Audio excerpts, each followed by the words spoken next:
Hi, everybody, and welcome to another edition of Dogs on the Run, a special edition of Dogs on the Run. Reggie Rucker's with us right now. I'm Andy Baskin, sports director at News Channel 5. We'll be joined by Kenny Rhoda in a few moments, and Mike Cairns is going to be here, as well as Ron Reagan, our investigative reporter, is going to talk a little bit about the pilot Flying J situation as far as the Browns are concerned. All right, we want to let you call in as well, 216-431-3820. 216-431-3820, or on Skype, Dogs on the Run. We're glad to be with you tonight. We want to give you a chance. As you know, there's no rules to this show. I mean, there are no rules to this show, so sound off. You're welcome to say whatever you want. Can I make that any clearer? Sounds like you're asking them to. Well, that's fine if that's the way you feel. That's what this show is all about. It's all about passion, and it's all about, hey, how do you feel? All right, so let's dig right in on this. We have a situation in Berea where now the front office is completely flipped. You've got Joe Banner, your CEO, will be out in May. You've got your general manager, Michael Lombardi, who will also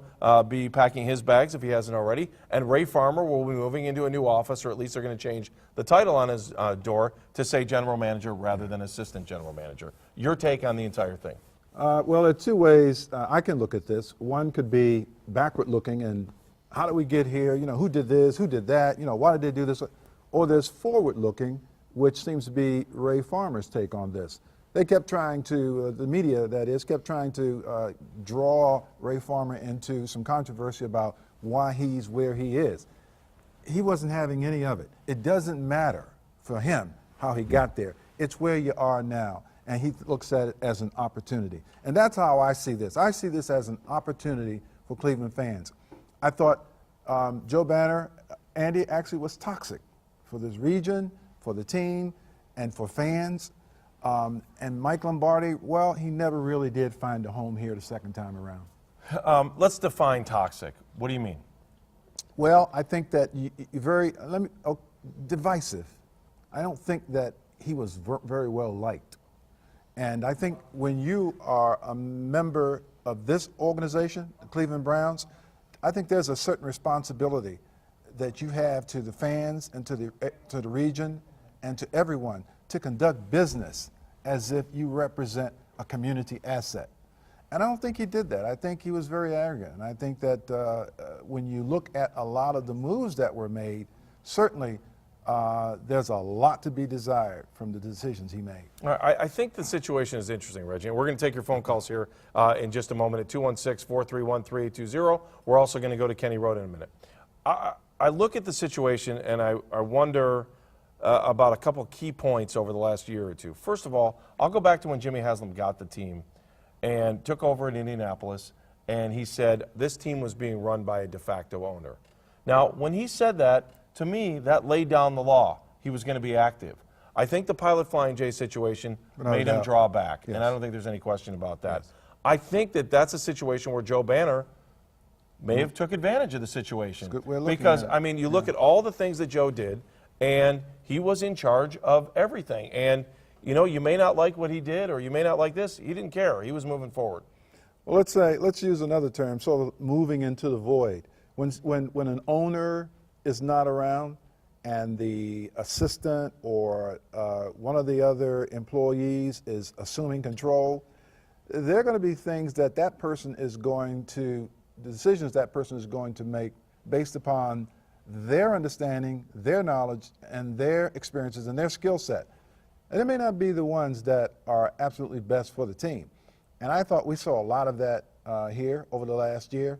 And I know if I were an owner and I were in Jimmy Haslam's place and I made a promise to the fans of Cleveland, and so many things. I mean, you can count the number of things that were done one after another by the CEO that angered, annoyed, or backfired on the Cleveland Browns.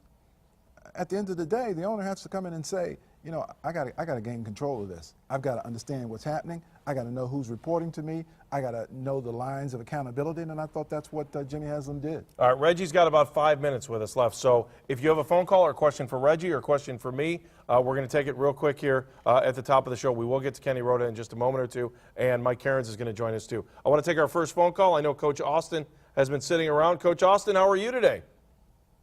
How are you guys? Good. What do you think there, Coach Austin? Oh man, I just think the city needs to get back to hiring people that, have real names behind them. I mean, this guy that we just hired, I really have nothing against him, and I wish him nothing but well. But Reggie even remembers when the Browns were the Browns, man. I mean, it starts with these players. So, Coach They're Austin, let me ask you this, and not to cut you off. Are you not happy with the fact that they promoted Ray Farmer today? Yeah, I'm happy with that. Oh, you are? Okay. Just his presence and the way he was, it's going to trickle down to these players. And he's like a player's, CEO or whatever position he got. But the coach that we just picked up, he's dictating already, and he hasn't even had one day of practice. And I wish him nothing but well, but most of his comments has been dictating. And these players today, they're not mature enough to respect and understand real coaching. Look at what Mike Brown's going through. Gotcha. Thank you, Coach It's Austin. crazy. Appreciate it. All right, thank you. Hey, Reg, what did you think of that? Well, you know what? Since I don't have it high. Oh, I forgot about that. I didn't hear it, but I made out some of what he was saying, and I agree with Coach, because I think what he was saying is what I've been saying is at some point in time, Coach Pettin has to come in and decide on making the players accountable for performances on the field.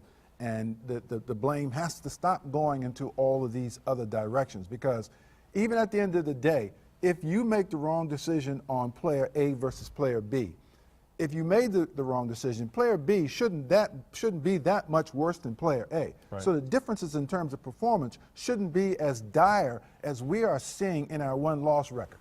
All right, we're going to take one more phone call, and then I'm going to cut you loose because I know you got to sneak out of here because your wife will always be more important than the show. I want you to know that. Yeah, yeah, you're right. I do want to say this. At the end of the day, folks, after all has been said and done, all the machinations that have taken place, the football direction of this organization hinge on two people now. Only two people in that building have the direction of this team. They are the head coach, Mike Pettin, and the general manager, Ray Farmer. Those are your two football men. One man will have control over the 53, that will be Ray Farmer. One man will have control over putting the team on the field, that will be the head coach. This is your direction. Listen very carefully where they take you and what they say, because that is the personality going forward of the Cleveland Browns. All right, let me take one more phone call while you're here, Reggie, and we're going to go to Pumpkinhead, who's in Parma. Hi, Pumpkinhead. How you guys doing today? Good. It's an interesting day. I think that if you look at what's going on with the Browns, it's either going to be the best move ever, or a year from now, people are going to be scratching their heads wondering whether Jimmy Haslam should own the team or not. No, I couldn't agree more, but, I'm tired of being the laughing stock of all of sports. That includes NBL, hockey, baseball, basketball. I'm just tired of it. I hope this turnover is the end of it, and I hope that this is the right move. What I did want to say was I agree with the move as far as Banner went. I didn't want him having any of his hands on the personnel moves. He had a great track record on the business side of things, which I was perfectly happy with. As far as Lombardi, what did he do either way, good or bad? We haven't heard anything from him. And, we don't know, and let me say this, Pumpkinhead, that was by design. That was by design for Joe Banner. Joe Banner wanted it that way, because I'm telling you, as a guy, Mike Lombardi was on my radio show for a year. He knows the game. You may not like what he says about the game or how he might want the game executed, but he understands it, and he also knows how to talk to the media. I've got to believe for the last year, Michael Lombardi has been going out of his mind, not being able to respond to anything. And when your owner is in a press conference and someone says, "Where's your general manager? Is there any reason he's not out here?" "Oh, I didn't even think about bringing him out here." I mean, that's where you are. That's bad. And if you didn't see that at that point, it was bad. All of that stuff was bad. You can't have a general manager like that in any sport. I can't imagine trotting out in a conference, let's talk about cardiology or heart surgery, and you not bring out a cardiologist. You bring out two dentists. I mean, basically, that's what we have seen. Your football man that represents the direction of the football team is not speaking. Pumpkinhead, thank you very much. Reggie, thank you. I appreciate you helping us out. News Channel 5 at 6. Mike Cairns is coming in here in a second, and I want to go to our Skype line, and we bring in Kenny Rhoda. Kenny, thanks for hanging on there for a second. I know we've got a couple callers on hold for Skype, so we'll do that in a couple seconds too. Kenny, your initial reaction, and were you floored today?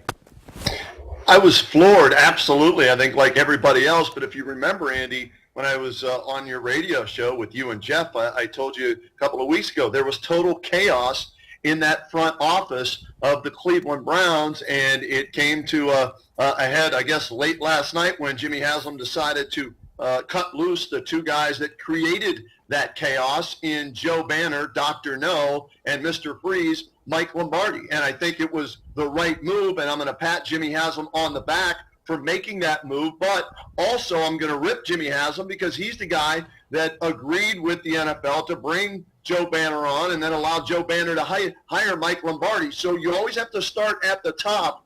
Joe Banner was hired by Jimmy Haslam. Yes, he was fired today, but this whole year maybe could have been avoided if Jimmy Haslam would have done more homework and maybe had a better running partner to start things off with the Cleveland Browns with. Hey, Kenny, let me ask you this as we talk about the situation we're in right now. Look, I think this was a forced marriage in the beginning.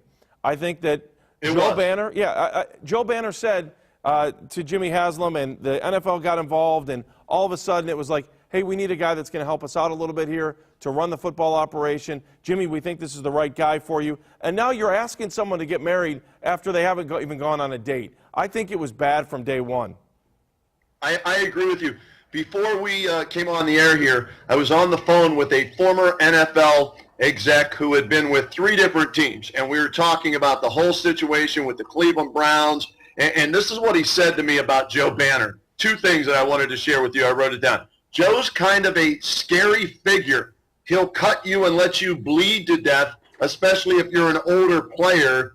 He's viewed that way in NFL circles from the players. And then word on the NFL street is that Joe Banner saved the owners millions of dollars in the rookie salary agreement, and thus the NFL said they would take care of him and pair him up, and that's what they did with Jimmy Haslam.